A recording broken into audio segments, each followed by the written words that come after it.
আসসালামু আলাইকুম বন্ধুরা, আজকে শুক্রবার, জুম্মা মোবারক।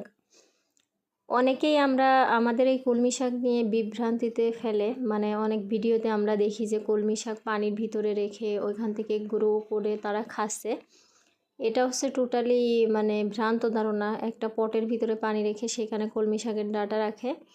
আসলে এভাবে কলমি শাক খাওয়া যায় না, ওই শুধুমাত্র একটু শো আপ, আর কিছুদিন পরে ওগুলো ডাঁটাগুলো লাল হয়ে যায়, মারা যায়।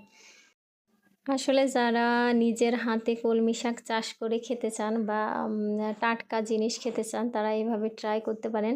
ইনশাআল্লাহ আমার কাছে মনে হয় আপনারা সফল হবেন। এখন আমাদের প্রতিটা বাসাবাড়িতে হচ্ছে বেলকনিতে গাছ থাকে মানুষের।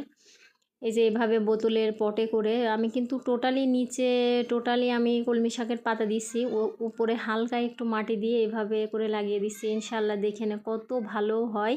আপনাদের আমি দেখাবো নেক্সট ভিডিওতে। আল্লাহ হাফেজ।